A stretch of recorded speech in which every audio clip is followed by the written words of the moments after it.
Wizkid here with something brand new from ASRock, the Fatal1ty B450 Gaming K4 motherboard. This is an AM4 socket based board for the latest AMD processors out there.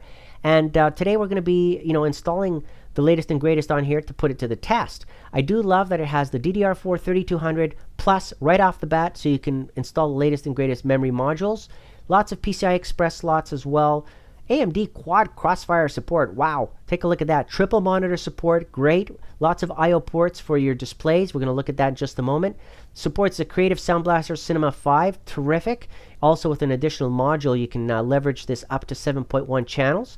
Lots of SATA slots. We're going to look at that as well with the M.2. There's 2 slots for the M.2 there, 2 socket slots so you can install.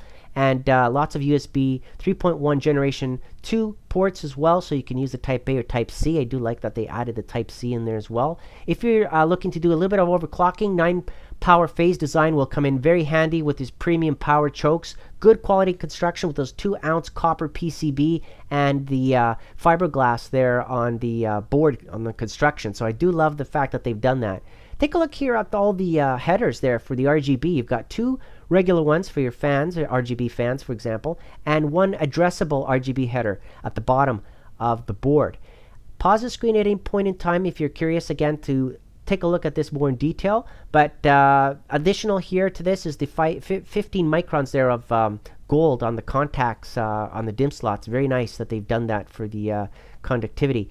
The CPUs are really going to take full advantage of this. In my case, the 2600X is going to really fly and run stable at 4.2, maybe a little bit higher gigahertz. We'll see how much I want to push it, but I'm going to leave it at defaults at the beginning. Memory, yes, I'm going to be installing DDR4 at 3200 megahertz on the XMP 2.0 profile. And depending on the CPU that you decide to install in here, well, it'll leverage the memory and so forth, and those configurations that you can see right there. Now, the Uefi user interface is very nice. I'm going to show you the screens on that in just a moment. When it comes to support, I didn't have any problems installing things. Graphics cards, NVMe drives, SSD drives, RAM, everything was detected. Everything was compatible. Everything, worked as designed. I didn't have any compatibility issues, which is really what concerns me when you get a new board and you're using an early BIOS, for example, right? I do look forward to upgrading the BIOS, though. I want to try to leverage as much as possible. You can see there the LAN, the Realtek RTL8111H. Okay, we're going to be looking at that as well. The board itself, if you look at it, number 6 and 9, those are the spots where the M.2 slots are for 2 NVMe M.2 SSDs can be installed. Lots of slots for the PCI Express, as you can see right there.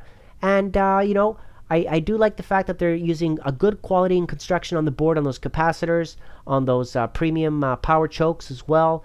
And throughout the board, you can tell. It's a nice looking board. It's black on black. It's got a little bit of gray there. The glow of red, which I'll show you in a second on that heatsink, looks very nice as well. So the board itself, might not look like much when you see it like all black. But once you got the RGB going, man, it looks beautiful. The Rgb lighting really does bring it out and gives it a nice glow. Okay, so we're going to actually do that and show you that. Here at the top of the board, you've got the 1 RGB fan LED header that I was talking about. You can plug one in there, and you've got 2 more headers there for your CPU cooler and the CPU itself. And at the bottom of the board, you've got the 2 additional headers that I mentioned. The glow of red underneath that heatsink that we're going to see. Wow, looks really nice. These other heatsinks that are going along the top of the board, again, not bad. It's got a nice little hook design there for the airflow. Input-output ports, again, for your audio. You've got your LAN port. You've got your USB 3.1 Gen 1 and Gen 2, and the Type-C as well. You can see there the HDMI DisplayPort, and all the monitor display ports are there, so you're not going to have any issues. Terrific results there on the design. I love what ASRock has done here with this. Pause the screen again if you are curious on the specifics here, but PCI Express slots are going to run at full-blown capacity on my 2600X CPU. And, of course, you can install other generation CPUs here as well. Just keep in mind the combinations and the modes that things will run. Now on the side of the board, you can see the 4 SATA plugs, and right behind those, you've got the M.2 that I mentioned. There's one right there, okay, at the bottom of the board. And the ASRock Fatal1ty heatsink there, very nice. And to the right of that, you've got 2 more of those SATA ports. Okay, so 4 ports on one side, 2 more ports right to the right of that heatsink. Okay, at the rear of the board, you got the plate there for the CPU retention for the brackets. That would come out when you install the new CPU cooler, anyways. And all the connectors are listed here in case you're wondering. Pause the screen, take a look again if you're wondering. And at the rear panel again, those are all the connectors that I showed you just a second ago on the display ports, the HDMI, the DVI out, everything. All right there listed for you, okay? Software, well, we're going to look at the ASRock Polychrome RGB. That's the one that will work basically in unison with all the other components that you have, and you want to be able to control that. So in the box, you're going to get, obviously, the SATA cables. You're going to get the manual. You're going to get the CD. All the necessities that you need to get this up and running like I did with all of these beautiful components that you can see there in the background. Here it is with it not turned on first, so you can see, with the light shining on it really brightly here, so you can see all the components in there. And of course, here it is now turned on. We got a beautiful show going on. We're going to start here on the bottom. You can see the ASRock nice heatsink there glowing in red at the bottom. Very nice. You got my RAM glowing there. You've got the fans at the front of the case. I got 3 fans glowing in a purple. Everything can be configured to be all red, for example, if you want it to be all red. But I'm showing you the capabilities that you've got. There's a full range of colors of the entire rainbow, basically, that you can choose from here when it comes to configuring your PC. It doesn't have to look like this. It doesn't have to be purple. Obviously, it could be all red. You can turn certain things off, turn certain things off. In this case, I'm running a Cooler Master case with a Cooler Master CPU. And things are configured according to Cooler Master and the RGB headers that are on the ASRock Fatal1ty B450 board. So because of the support that this board provides, I'm able to leverage and utilize all of these components basically and have them all with the colors that I chose and set up. So there you have it. Beautiful board. Looks great. We're going to be running some benchmarks soon on this. The main thing here is that I want to show you what the board looks like, and then in Windows 10 we'll be doing some additional stuff and basically doing some serious benchmarks to utilize the full capabilities of this board, because I'm telling you, I'm impressed.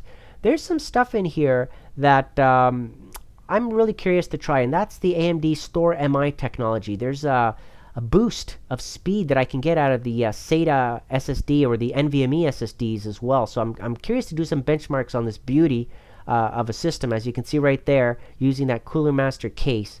Now, before we get into the benchmarks, the Uefi Bios has been set up as follows, starting with the first screen right here. On the main screen, you can see the 2600X 6-core processor that I've got, okay, running at defaults there, and using the ASRock settings. The overclocking mode, I can set that to the AMD settings, but I have it set to the ASRock.